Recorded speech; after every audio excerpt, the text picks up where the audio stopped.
There are shows with psychics. And there are shows with doctors. But there's no show like The Psychic and the Doc. Your practical paranormal power unleashed. This show synthesizes the talents of world-class medium Mark Anthony, the psychic lawyer, psychic explorer, and street smart spiritualist, behavioral psychologist, Dr. Pat Baccili. All subjects are on the table and no topic is taboo. Inspiration, insight, action, and fun as Mark Anthony connects callers with loved ones in spirit. In tandem with Dr. Pat's fresh, no-nonsense, street smart, intuitive insights. And she is hilarious. Extraordinary problems require extraordinary solutions, which may come from this side or the other side. This is The Psychic and the Doc, and it starts now. Welcome everyone to The Psychic and the Doc. This week's theme is time to spring into your reset. This is the vernal equinox is tomorrow, and that is a very important day astronomically and astrologically. Hi, I'm Mark Anthony, JD, Psychic Explorer, and I'm here with my co-host, Dr. Pat Baccili, who is the founder of the Transformation Network, host of the long-time-running, multiple award-winning The Dr. Pat Show. And if I sat here and just gave Dr. Pat's credentials, the show, it would take the whole hour. But everyone, we are here for you. This is a call-in show, 1-800-930-2819. We will be taking your calls if you would like to message the show. Dr. Pat, how do people message the show to ask a question? Jessica. Okay, yeah, you're going to call on me for that answer. You can go to... Because I'm resetting in the middle of the show. We're all resetting. I just like just passing a buck right there. So you can go to ttrnetwork.com, click on the watch live button. It'll open up the player, and then there's an ask right underneath where you can type in your question and ask. Or if you're watching on YouTube, I'm monitoring that and I pass it on to the host. If you're watching on Facebook, I monitor that and I pass it on to the host. So pretty much about a gazillion ways you can reach us, and we'll be happy to take your questions. I am so glad I did not answer that question, because that would have not come out exactly the way the most amazing Jessica, our senior executive producer, and so much more did. Thank you, Jessica. And this is time for your spring reset.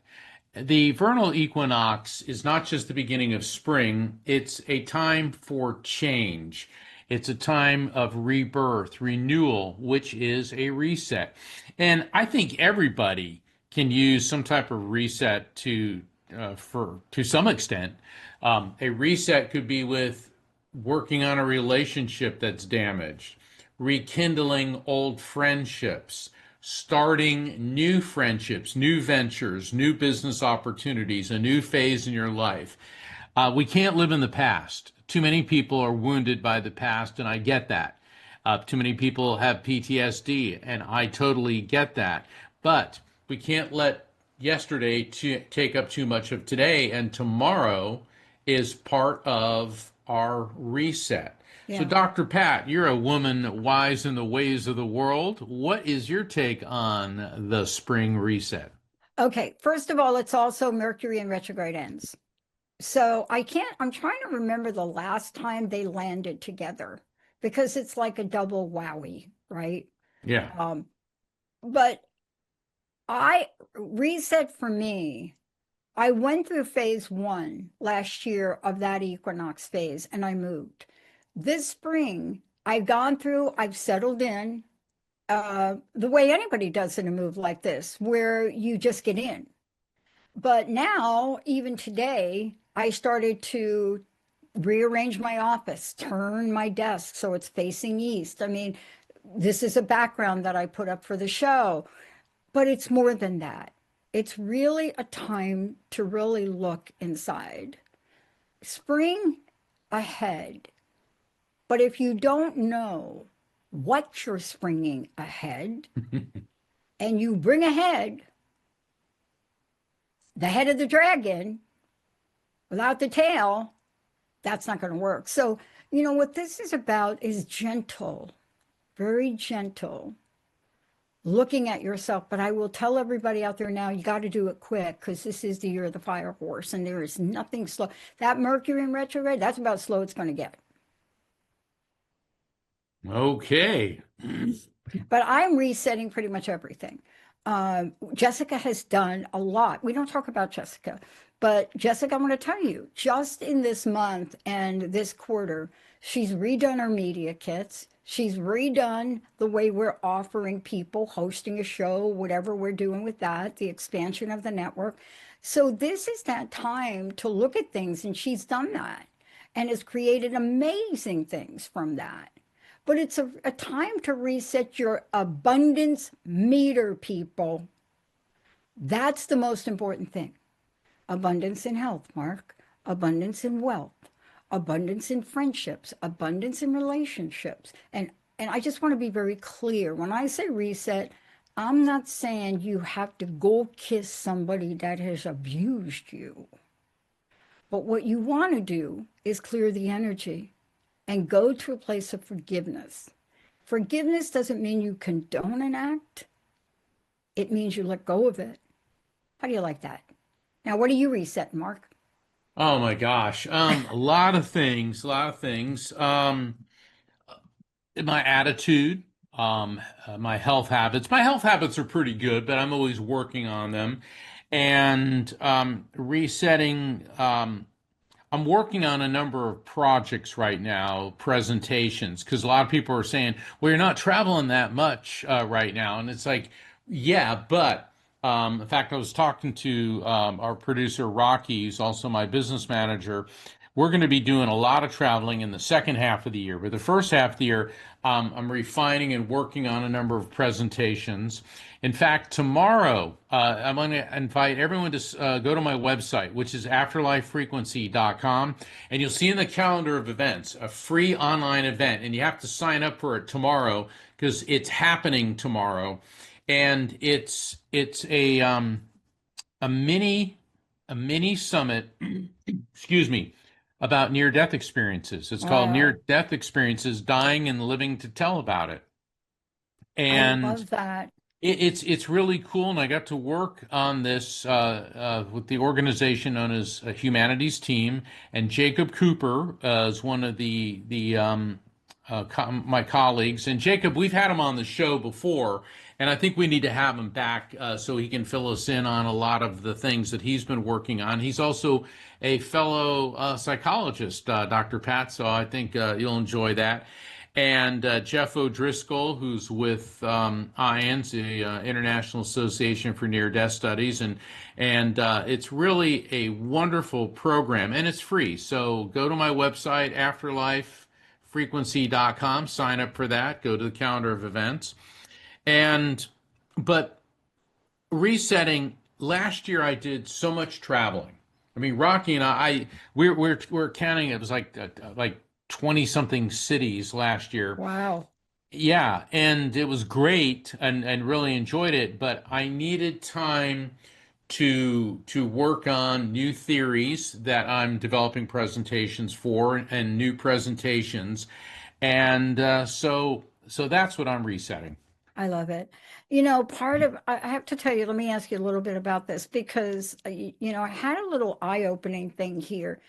Okay, yes, I do this, you know me like this, but I learn more from my sport about myself than anything else. Clearly, I learned it from a show, the listeners, people I work with. But I play a sport, one, that I'm not supposed to play, quote, as a woman, well. Two, not supposed to play well as an elderly type person. What the heck they call me? I can't even remember. And three, right? The whole thing, not to play the type of style that I play. And it took its toll on me these past couple of weeks because I got that feedback in very interesting ways from people. And you know, Mark, I've never let that happen, but that's what this Mercury in retrograde was about. See, it allowed that fire horse energy to get deep in your cells And if you don't have the right tools, if you don't know how to navigate these waters, even as many tools as I have, I almost stepped into a tsunami, Wow. but I caught it. I caught it on in time. It got so to the point where I know you this is happening for you all. There's something in your life you really want to do, but you're not stepping out and doing it. You're not taking that trip. You're not going to Mark's workshop. There's something that's holding you back, but you can't quite put your finger on it. And I opened up my big book the other day, and do you know what I read again, Mark? This is it. What? This is the key. This hit me right between the eye. Those of you that are in recovery, you better be doing a big book every year because I was a little lack. I opened it up and I read We Agnostics, and I remembered how angry I was the first time I read it because I thought it was for me about we agnostics. Do you know they mention spirituality, Jesus, God close to 114 times? But I opened it up and it reminded me, and here's what it said as you move into the rest of the steps. There are going to be people in our lives. They're going to be who they are. They may hurt us. And I remember the language in the book, and I hadn't read it.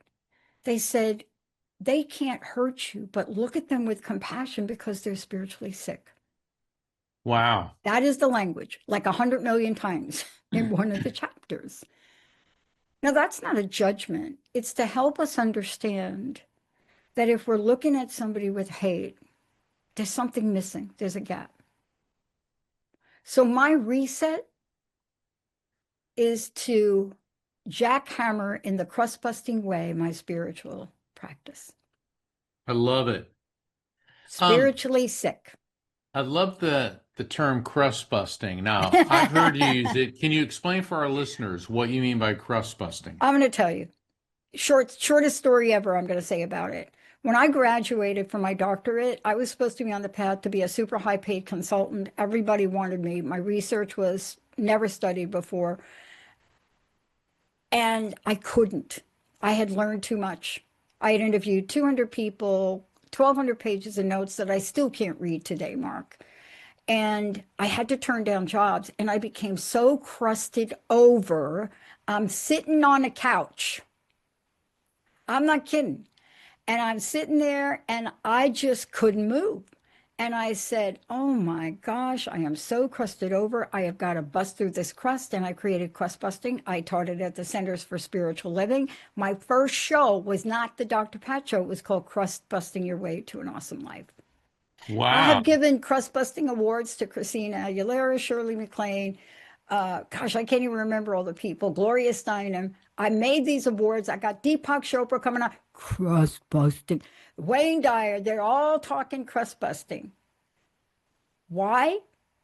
Because that's just me. That's where I was. Well, it's such a descriptive term because we've all been in that point, a crust. Now, a Oh, crust can be really good, like on an apple pie or a chicken pot pie, that crust. But normally you think of a crust, you think of like a scab, and it has a crust that grows on it, and that's what happens in life. We will get mired in the goo, and a crust yeah, forms over us, and you can surrender to the crust and stay stuck in the goo, or you can bust your way out of it and start a new direction, a new exactly. path in life. That's it. I saw a movie the other night called Song Sung Blue, Oh, did you? and talk about reset. Um, I'm not going to go into it. It's a true story, based on a true story. Hugh Jackman and Kate Hudson are the leads in it, and they're just amazing. But you see people who are musicians and they impersonate famous people. He was impersonating Neil Diamond, and she does Patsy Cline, and they formed this group together, and the terrible things that happened to them. So this isn't one of these Hollywood rom-coms where everybody lives happily ever after. It's life. And there are times when really horrible things in life happen to you, and both of them busted that crust and pushed on.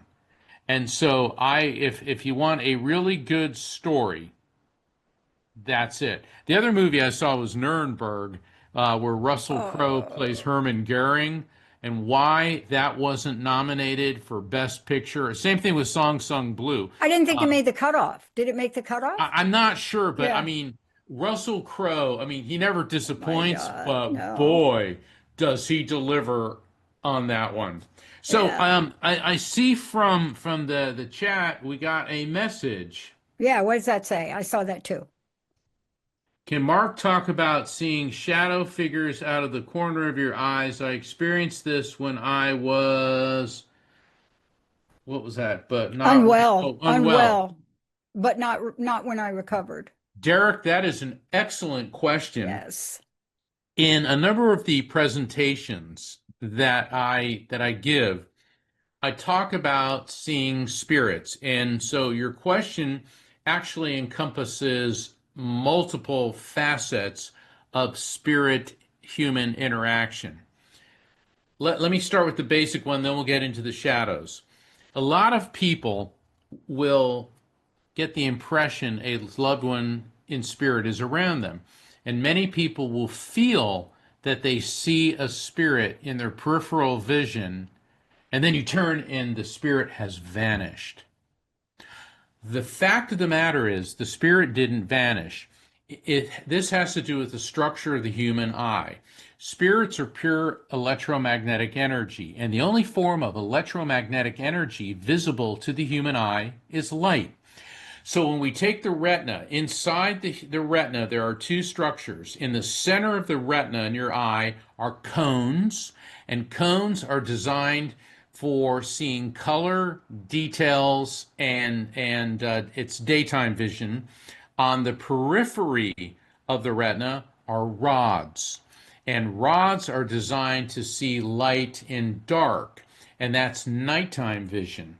So when you pick up on a spirit in your peripheral vision, that's because the rods govern the peripheral vision. And this is also why throughout Hmm. art and literature, spirits are depicted as gray, shadowy, transparent. Why? Because the rods don't see color. They only see Wow. subtle light patterns. Okay, so when you get this feeling of seeing a spirit in your peripheral vision, and then you turn and it vanishes, what's happening is you're going from rods to cones. And so I work particularly when I talk to folks with helping parents heal, parents who've lost children, and they feel that they're seeing a glimpse of their child. I also teach this when I'm on paranormal investigations with the other investigators. When you see a spirit in your peripheral vision, resist the temptation to turn and look at it directly. Instead, observe as much as you can with your peripheral vision. And so astronomers have applied this technique. They call it averted vision. When you see a comet in the night sky and you want to look at it, and you can't really see it until you shift to your peripheral vision because Wow. of the subtle light patterns, all right? So for Derek, when you see a spirit in your peripheral vision, try not to look at it directly. But Derek's question also encompassed seeing shadow figures. The shadow figures, also known as the shadow people, that is the most commonly reported interaction with spirits. Um, People will see spirits start forming as a shadow, and a lot of people get scared of that. I mean, shadows, dark shadows. Woo, we have all this fear and paranormal, Hmm. paranoia of the paranormal. Well, why not? People fear the unknown. Okay.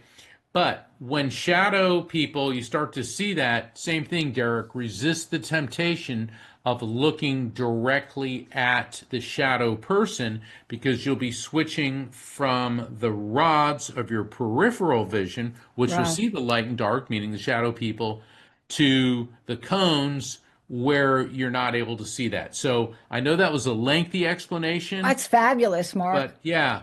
So, Dr. Pat, Yeah. people are afraid of the shadows and the darkness. Why? Okay. This ties in. I got a text message, first of all, from a friend of mine in Hawaii, and I wanted to say our hearts go out to all of you. I know you are so underwater.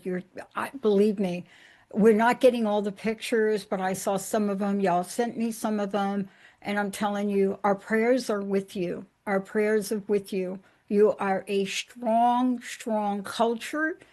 This too shall pass, but you're going to need our prayer help. For those of you out there, the flooding is unlike anything I've ever seen. And by the way, folks, these are a group of islands. So, we're not talking about a whole lot of place that mountains, prairies, plains, desert for water to go. Our hearts go out to you. Great question.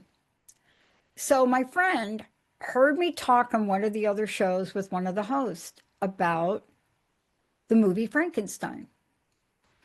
And I just did it in passing because I don't know how it came up. We were talking about light and dark, and it came up. And I said something like, I understand the politics of the Oscars. I understand the politics. I understand it. But clearly, Sinners was an awesome movie. However, the PR about Frankenstein and the actor that played what they called the creature had the greatest reset I have ever seen. Now, I'm a marriage, I read books. I love when there's a book that's adapted. I am not looking forward to Dune 3 because I already know they're not following the book. They didn't follow it in Dune 2. But this screenplay and what they did to represent the heart of Mary Shelley was amazing. And I made Linda watch it the other night. I'm like, you just got to watch it with me. Okay. She's like, Frankenstein. Because I watch a lot of those. But I said, it's not about that. It's about this journey of multiple people and love. When you see the developmental growth, the compassion, the love, that what they call the creature, that's what they're calling it, Right. go through, even to the very end, it is so touching. You don't want the movie to end. It's phenomenal. And the connection between this creature and this beautiful, loving woman. And I think people are hungry for that connection. I really do. And of course, Guillermo del Toro, I mean, one of my faves. Yeah, he's a great director. What is Yeah. that other thing he did about the water beast? But what he does, he honored Mary Shelley. Okay, please don't email me about this. He did not follow the book completely, but he stayed pretty close. Mark, not to mention, that was the best looking Frankenstein I'd ever seen. But I watched how the actor prepared for the role. I watched the transformation. And I think that this is what we're craving for right now. We are craving for connection. We're craving for compassion to be able to demonstrate it for others and to be able to demonstrate it, others to demonstrate it to us. And it's creating such a loneliness from a psychological perspective, Mark. It's creating such an aloneness epidemic, unlike I think anything we've ever seen. And you know what's misconceiving about it? What? So we take a look at kids and we take a look at family and we don't think they're feeling alone. They are. Just because they're on their cell phones and they're on their pads and they're doing their game and please don't judge them. Please don't judge them. I really want to say this to parents. And by the way, Jessica and I met a wonderful parenting coach today. And I don't have her name in front of me, but maybe Jessica could pop it up. Parents need coaches. They need to understand that this is the world we're living in.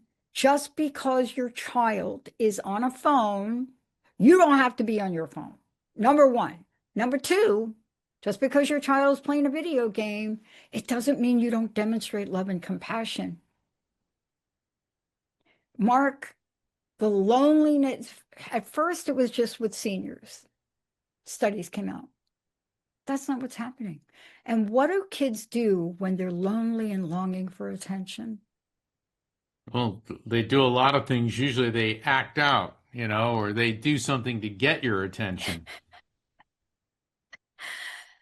It's so simple, and yet we're not getting it. We're not getting it. It's really that simple. It's not that they're not getting it. We're not having enough tools for parents and children, not in school, not outside. Churches are trying. Some of them are doing a pretty good job.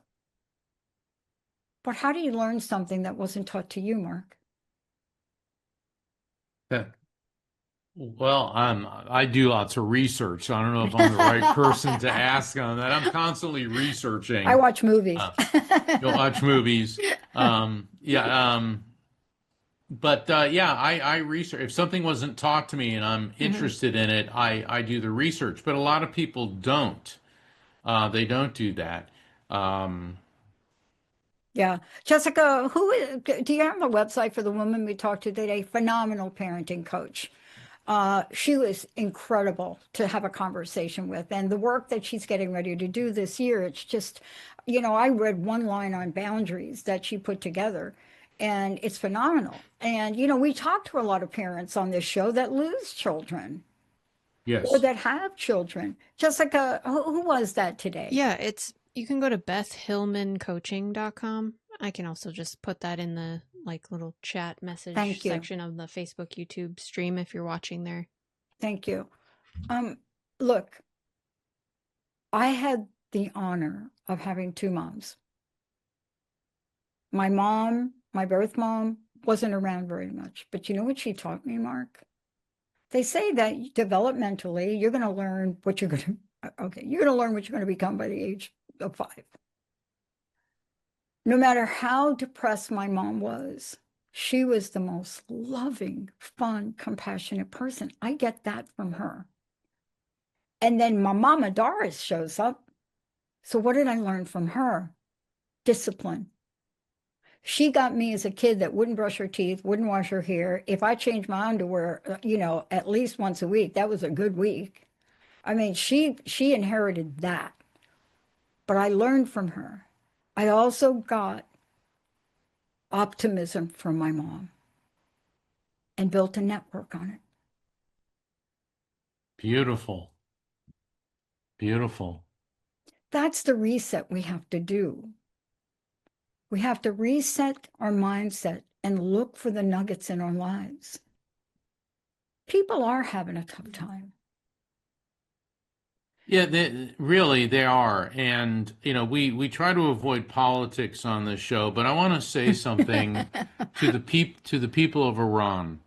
I hope you're able to withstand this war and that you will be able to get rid of that government and seize control of your own country. And I hope the people of Iran are able to do that, because Iran's had really horrible governments throughout its entire history, but the Iranian people, the Persian people, are amazing. Yeah. The architectural, mathematical, literary, the cultural contributions of astronomy, astrology, I mean, all of the maths. This is an ancient culture. It's one of the most educated countries in the world, and they deserve better than to be ruled by a bunch of religious fanatics. So I'll just leave it at that. What we're going to do is we're going to take a short break, but to your point, you're the historian, but I know something about spirituality, and I know the governance and the growth and what was Alexandria, what was Persia. I mean, if you look at these lands and you look at how people shared, right? I mean, they were fighting with each other all the time, but if you look back at that, you could see what has emerged. Yeah. And, somebody asked me the other day, are we ever going to, this was the question, and I'm not going to answer it till we come back from break. They said, are we ever going to be finished with war? Let's take a short break, everybody. We'll be right back. I'm Mark Anthony, author of The Afterlife Frequency. But don't expect a dry treatise. This book educates, entertains, and reads like a juicy novel. Joining us today is psychic lawyer Mark Anthony. Mark, welcome to the show. Thank you. I don't think there's another person on the planet anywhere who shares this guy's resume. He's been on Coast to Coast, a radio show with me for years. He's a psychic lawyer, but he's the real deal. This book also provides hope in coping with grief, crime, murder, PTSD, and survivor's guilt. The Afterlife Frequency teaches you my 4-step RAFT technique. Recognize spirit contact, accept it as real, feel it without fear, and trust the message.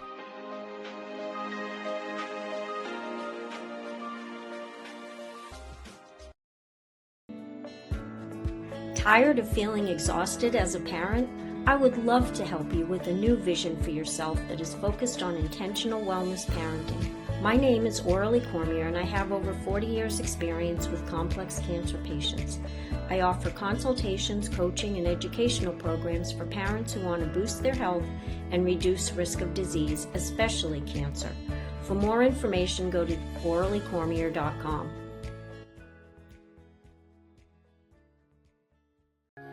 Luvology is where your body remembers what your soul never forgot. I work with men and women who are often at the edge of midlife, who are done with surface level living.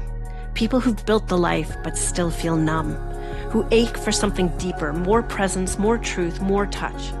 We work with what's been silenced: desire, shame, grief, raw pleasure, and the truths your body has been whispering for years. Using ancient practices, modern science, and yummy, delicious sex tools that awaken rather than perform, we reclaim what it means to feel deeply and live turned on from the inside out. This isn't about fixing. This is about remembering. This is conscious hedonism, rooted, real, and alive. If your body's been asking for more, you are in the right place. This is Luvology. Want to go there? Book a compatibility call at gwenamcarsley.com. Let's begin. Hi, I'm Michelle, and I want to welcome you to the Real Healing Institute. This is your invitation to my spiritual circles, where your energy is read, your life receives channeled clarity, and your soul is mirrored by others walking this path with you. Come and be seen, guided, and activated. These spiritual circles are sacred containers, personal energy readings, channeled guidance for your life, and a conscious community where insights flow and souls remember who they are. Visit therealhealinginstitute.com to sign up.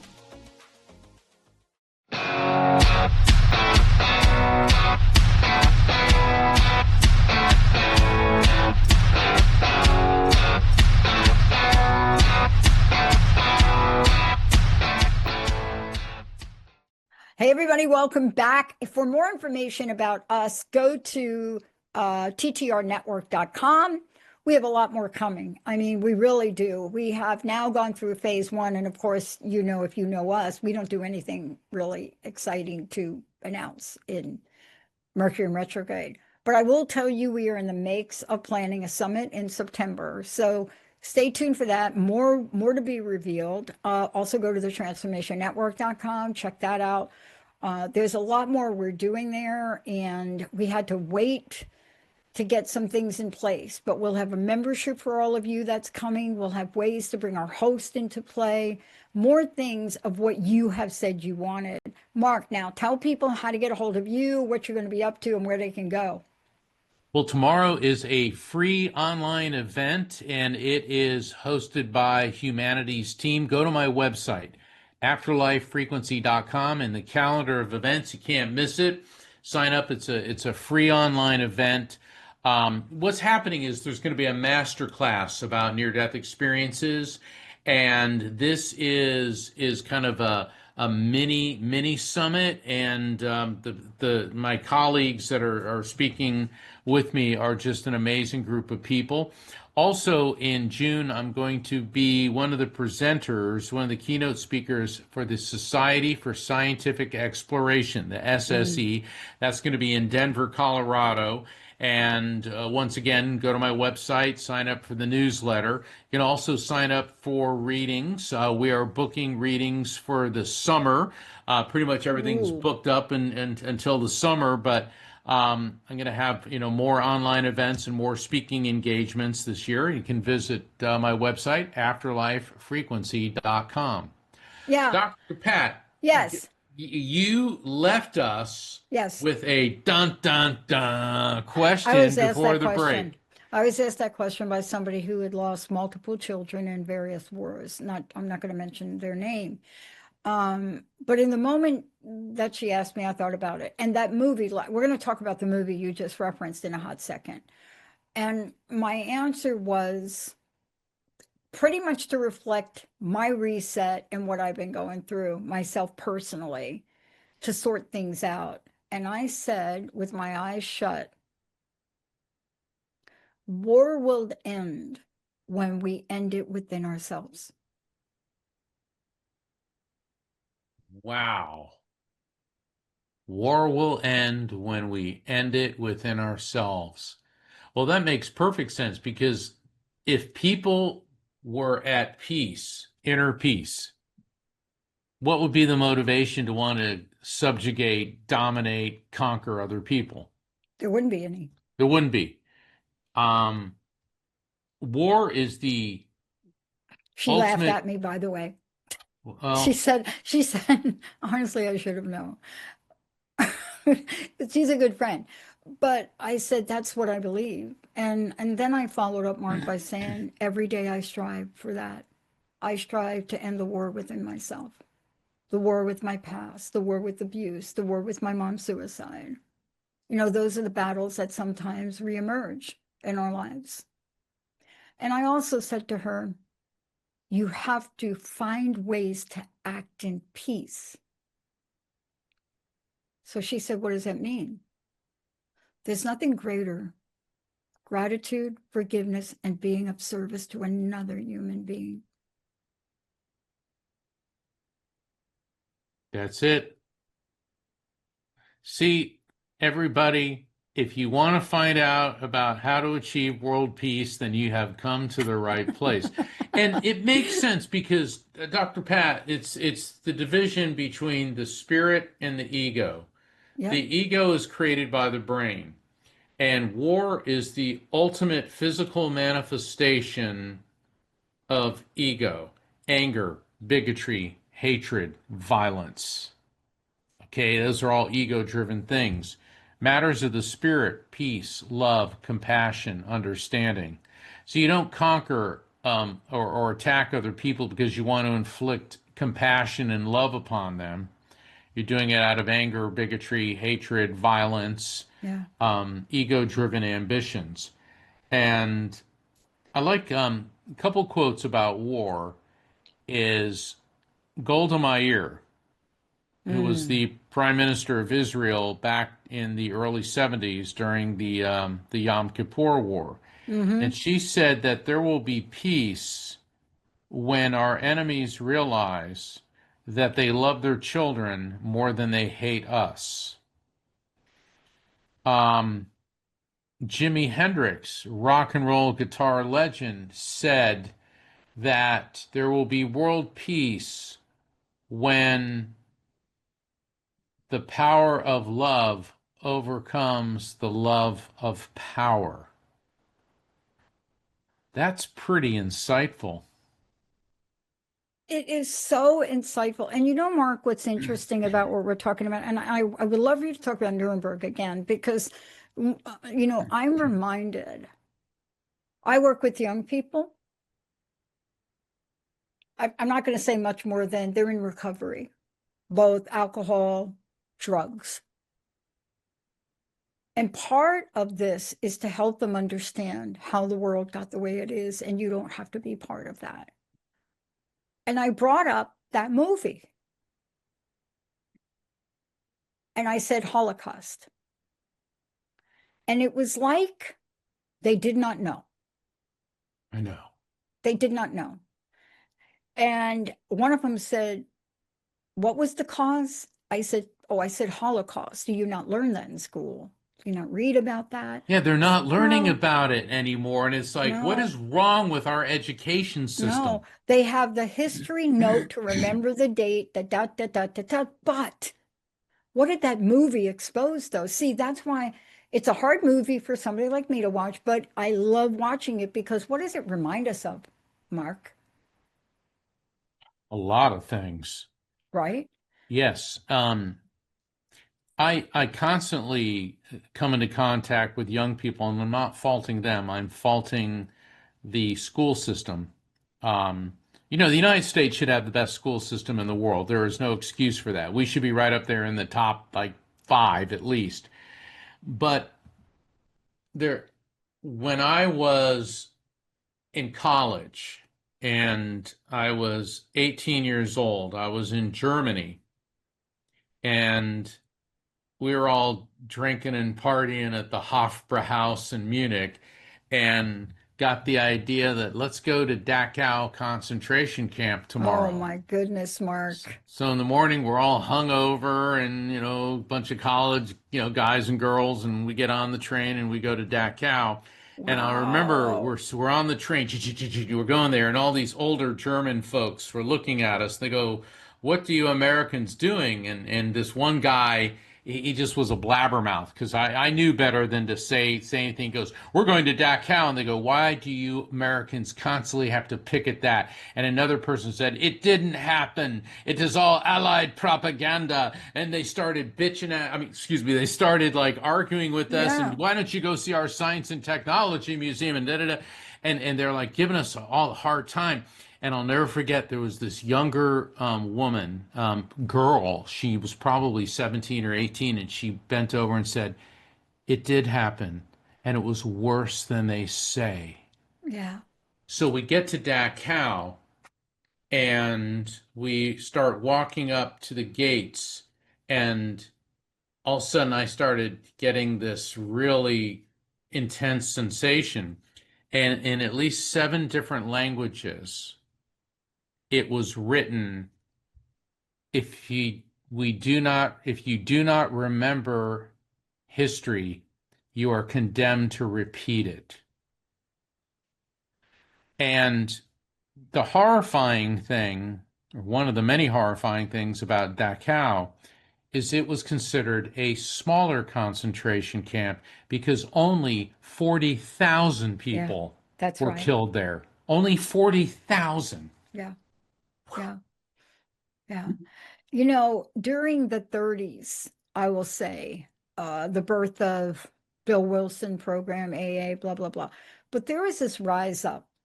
There was a rise up in a new awareness of spirituality. There were things that showed up that developed things like unity, like centers for spiritual living, which weren't called that, but new thoughts, new ideas on what life could be about. And the other day I was resetting, because I told you I'm resetting my spiritual program and practice. That is the Right. number one thing on my plate. Forget ping pong. That's the number one thing. And I pulled out a writing by a woman called Emma Curtis Hopkins, because this was the first thing given to me when I moved to Seattle in 1992, 2 years, 2 or 3, and I went to one of the 12-step places that basically God is so smart, it gave me an apartment like 20 feet away from the Alano Club. Hello. And I was handed a sheet of paper by a woman. She didn't know me, she just looked at me. And it's the covenants. And I remember getting it and being clueless, because this is what Emma Curtis Hopkins wrote. And by the way, Emma Curtis Hopkins' teachings were given and presented in High Watch in Kent, Connecticut, which is right now one of the premier #1 places to go to clean yourself up. And she says, make your covenants with spirit and do nothing but trust entirely. So nobody got it. So she went on. They didn't get that. They're like, okay, right? Spirit does all things. We agree to leave ourselves entirely in its keeping. I therefore covenant with the Holy Spirit for my life, and I will do nothing to preserve my life. My life is a life of spirit. And she goes on. I covenant with the Holy Spirit for my health, and I do nothing to preserve my health. Health is the health of spirit. And she goes on about strength. I do nothing about strength, support, defense. She goes on. She has 12 of these that she goes on about. And I didn't get it. But when she got to the one, I do nothing to fix or record or write my truth, unto the earth. For my record is the record of the Holy Spirit. I say, as Job said, my witness is in heaven and my record is on high. So, what is she saying? See, if you're in recovery and you're going through all the people you destroyed, that is a gateway for you to let up on yourself so you can heal and then help others heal. And I think right now, if we could do nothing, right, and trust in spirit, then perhaps families could get together that have been dissected from politics. Perhaps we can have not an obsession over the fact that the US team lost the baseball tournament to Venezuela and make that the headline. Hello. But we could step back and covenant for my joyous song of life, and I will do nothing to be joyful, for my joy is the joy of spirit. Beautiful. But you have to stop the war that you have going on inside. And it's not just mental, Mark. It's emotional, it's spiritual, it's physical. I mean, look at the people that start wars. I mean, Hitler was a psychopath, Dude. a psychological mess. And the thing people don't, and I'm not for 1 second feeling sorry for him or anything, but he had a younger brother who died when he was a child. That's right. Then he had an abusive father, and his father died. And then he had a mother who died from cancer treatments. And interestingly enough, his mother's doctor was Jewish. And so a lot of people immediately jumped to the conclusion, well, that's why he was really on the Jews. Hitler actually allowed his mother's doctor to leave Germany, authorized his mother's Jewish doctor. So was there some glimmer of compassion somewhere in one of the most, if not the most evil person in the world? Look at these Ayatollahs in Iran. Like Ayatollah Khomeini, who started the revolution in '79. We never see pictures of I mean, their pictures, they're all scowling and angry. These are supposed to be men of God, students of the Quran, teachers of Islam, and they look like they have a 2x4 shoved up so far it's coming out their mouth. I mean, these guys are just miserable, rotten, angry people. And what's been going on is war. And what they've done is and I'm not just saying Muslims, I mean, there's a lot of Christian nationalists and bigots and all that, is people that hijack religions to use it as a moral justification for their own ego-driven agendas of domination, control, anger, bigotry, hatred, and violence. And one of the ways to unify a group of people, and Hitler was a master at this, and there's other people who I won't mention, is divide, create an outgroup. In Germany at the time, it was Jewish people. In other countries, it's immigrants, because hatred is a visceral, primitive, and easy thing to instill, incite, and control until it gets out of control. And so when you get rid of that war, okay, if Hitler had been a man filled with peace and love and understanding, somehow I don't think any of that would have happened. You know, I'm really conflicted. And I was so conflicted that I called a very, very dear longtime friend of mine who is from Iran. Families from Iran, they fled Iran, ended up moving from Iran to Canada and then here. And I called her and I said, you have to help me understand. I don't understand. And I said, look, I'm very torn about Iran. And she said, let me give you a different perspective, because now I'm talking to somebody that lived there. And she said to me, this is not a political statement. This is a statement from a family that lived there. She said something had to be done. And I just looked at her. She said something had to be done. She said, let me give you one example. And I said, I stopped her and I said, listen, the children, what she shared with me gave me a different perspective. She said, Dr. Pat, those children are in heaven now, wherever you call them. And they do not have to go through the suffering of have their eyes gouged out. The girls. And I said, what? See, we get quick to judge stuff, right? So what's the inner war I have? I think we have been given the ability to be conflicted, and so we can find our own peace. But just speaking with her, who said something had to happen. You have no idea.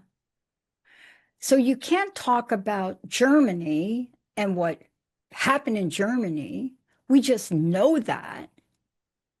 When you have people from various countries that have seen pain and suffering beyond anything you and I will see, Mark.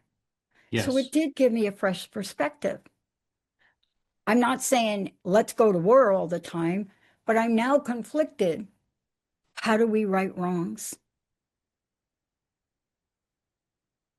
Don't ask me how. I'm still I know contemplating that's this. the rhetorical I'm question. still, I have to contemplate this, right? Napoleon, he said that one of the things he said was why he was conquering Europe was to create total peace through total war. And I'm like, what? And he basically wanted to conquer the Yeah. European continent and, in essence, create a United States of Europe, of course, under his his royal leadership. Um, Interesting thought. Obviously, it didn't work out. Um, so, can we achieve total peace through total war? You see, if we had this, the conclusion I came to was war will stop when we are stop being at war with ourselves. I don't care what culture you're from. When you can stop being at war with yourself, you don't see the aggression. You're not going to see the aggression. I'm not a fan of going and stealing somebody's land from them. We're great. We've done a great job at that. Yeah.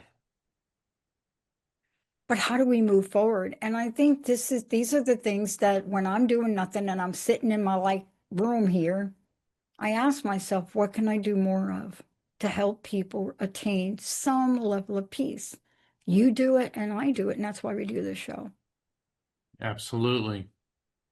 And some nights I have to watch Frankenstein for the fourth time. Sometimes I have to be reminded that even the worst atrocities can germinate a seed that develops into absolutely unconditional love and compassion. That's what I hold on to for the world. Wow. That's a beautiful perspective, Dr. Pat. And since we're down to a minute, for all of our listeners, Dr. Pat and I will be back next week, and we will be taking your calls and taking your questions, because that's what we're here for, is to help you. And I think tonight's show, even though we didn't have any callers, was important because we needed to discuss these things. And I think the theme of tonight's show, the reset, is we'll have peace. There will be no more war when we end the war within ourselves. And as Gandhi said, be the change you wish to see in the world. Start right here. Work on ending the war within yourself, and it'll start spreading among your family members and close friends. Thank you, everybody, for tuning in. Dr. Pat and I will be back next week. And for everybody, have a beautiful and resetting vernal equinox, and let's pray for a speedy and positive end to this war and all war. Hey, everybody, thank you for tuning into The Psychic and the Doc with Mark Anthony and me, Dr. Pat Baccili, right here on TransformationTalkRadio.com. Hey, look, come back next week so we can explore with you more of life's many challenges and learn from fascinating guests. And you know what? Even Mark and me. We'll connect you and discover insights from people in this life and from the afterlife. Extraordinary problems? Yeah, they do. They require extraordinary solutions. But step into the world of possibilities with us on The Psychic and the Doc. That's every Thursday, 4 p.m. Pacific Time, 7 p.m. Eastern Time, right here on TransformationTalkRadio.com. That's TransformationTalkRadio.com. And don't forget, we're also live face-to-face on Facebook.com, Transformation Talk Radio.